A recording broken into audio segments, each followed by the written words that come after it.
"There's nothing here for you," Bryce yelled at the stranger in the front yard. A beam of silence. The figure outside slowly lifted its hand, clutched a crumpled piece of paper between them, which is then pressed against the window. It was the selfie I had just taken.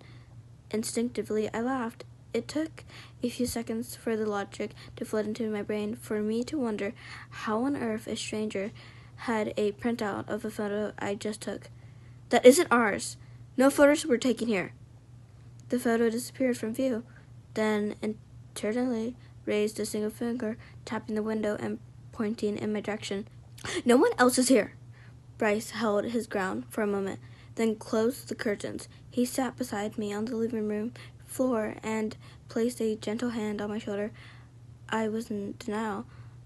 "How is that even—" "Shh!" Bryce interrupted. "He'll be gone soon." Minutes passed and the tapping finally subsided. Like I said, Bryce broke the silence. I was hoping we'd get a second to settle on first. How does someone even do that? Like, logically, how the fuck could someone do that with my phone? I don't get it. I'm gonna need you to calm down for a second. Bryce, what the fuck is going on? With a grim and relentless shuffle, he shrugged to find the right words. So he finally spoke. "Let's rewind a bit. I moved to a new town for a job that I couldn't turn down. Right? When I got here, I pretty much knew immediately that something was wrong. First, I thought I was renting this place, but when I arrived, there was a Dean tap on the front door signed with my name. My boss for my job, I hadn't even started yet, stopped by after, congratulating me on the role and the new place. He told me my pay was going to be much higher than discussed, and that the scope of the role would also be way different. I asked him to explain what he meant, and he just said I'd figure out over time. He was instinctive that if I did whatever he asked in a timely manner, that I'd live a quote-unquote safe and fulfilled life, end of quotes, quote-unquote. And so, for some strange fucking reason, you then thought it'd be a great idea to text me to come here? No, I never texted you. I never texted anyone. I ignored everyone's calls, messages, everything. I didn't want anyone to get stuck into this nonsense with me. But I guess it didn't matter anyways. Something reached out to you pretending to be me, which seems that something wants you here." I tensed up. "So, I mean, we should get the fuck out of here then, right? Why didn't you just leave?" Funny enough, I almost did. But then someone explained to me ambulances. Yeah, they should be here soon. Bryce put a finger on his lips. The room went quiet for a minute until the distant roams of a ambulance reached our ears. Bryce got up and moved to the kitchen window. I followed. The sirens blared, grew louder and clearer. Outside the window we could see it approaching. It turned a corner and parked on the road only a few houses away. Then I saw it. The back door of the ambulance opened from the out and stepped a man cloaked in thick garb from head to toe. He put a drench on the back door, then another. All the drench had people on them, people whose head had been completely visible, crunched on the crimson red flesh and carved where faces should have been. Once all the stretchers had been pulled out and left on the road. The cloaked man returned to the ambulance from the back and then closed the door. The siren blasted again. The vehicle drove off. Bry? What the fuck? What the actual fuck? Am I freaking the fuck out? Bryce just stared at the stretches at the street. They were gently rolling off in different directions. Oh, man, he said, noticing a particular demolished body on one of the stretchers. I like that guy. We went grocery shopping together one time. Who the fuck are those people? People who tried to leave. That's what happens to them. And they're just left on the street? Sometimes. Other times they're brought to the incinerator or buried or chopped up or occasionally dropped off at someone's house.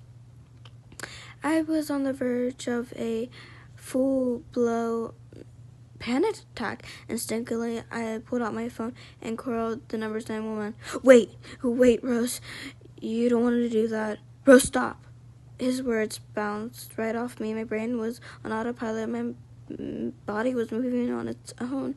I ran into the door, slamming the door shut, and leaned against it. He knocked violently. Rose, you don't want to do that. You don't know what you're doing. Please, hang up, please. Everything was fine. I had a half-basket plan in my mind.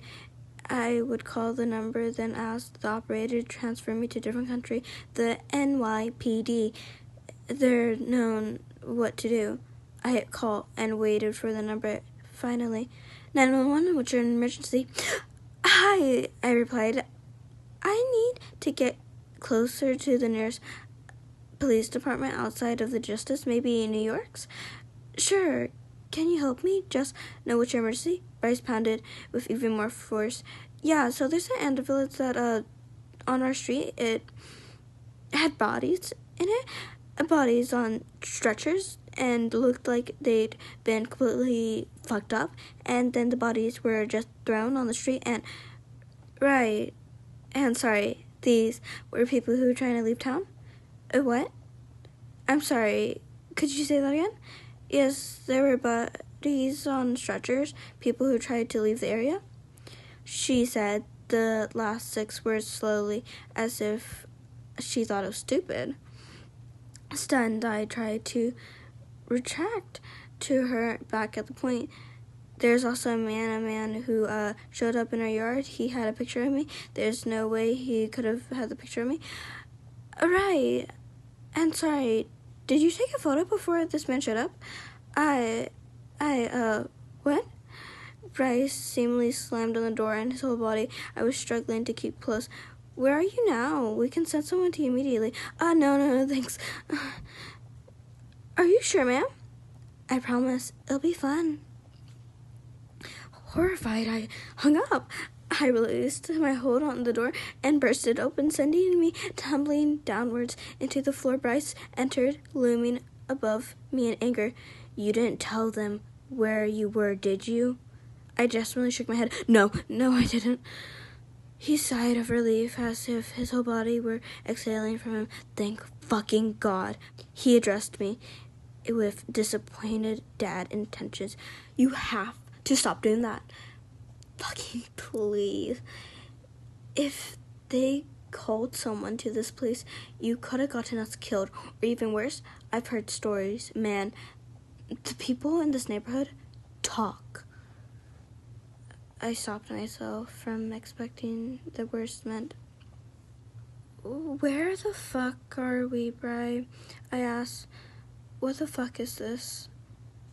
I don't know. He wore expressionless on his face. I could tell he was on his own breaking point. I got up and gave him a hug, more than my sanity than anyone else. As I held him, the sinking skin crawled sensationally and felt like trapped, consumed me. I wanted to sob, but I just couldn't. We returned to the living room and tried our best to settle it again. I'm trying, he said, to piece together exactly what's going on here. I have some idea of the things that we should avoid doing, but still, there are lots of questions that are unmarked. I said nervously. I took a quick peek outside the spot of a sign shaped like an arrow pointing to the left and read it. Exit this way, smiley face. Before I could ask more questions, I heard the phone vibrating. He checked it. He said, "They have another job for me." He said, "Another job?" "Yeah, a task I was hoping I could avoid for some time. Wish me luck." He went back to his room. Then he emerged. He was wearing a cloak not too dissimilar to the one the ambulance driver was wearing. He left some time ago. He gave me some clear directions before stepping out. Keep the doors locked until he came back. Try not to panic. I'll try not to overthink the second one. He also showed me a special hand signal to use when he comes back. He told me that I should, under no circumstances, open the door until he flashes the gesture. It's a good thing he told me, 'cause only an hour after he left, it felt like he had already returned. He's standing at the door right now, softly knocking, while wearing a wide smile on his face. He hadn't flashed the signal yet, so I'll probably hold on letting him in.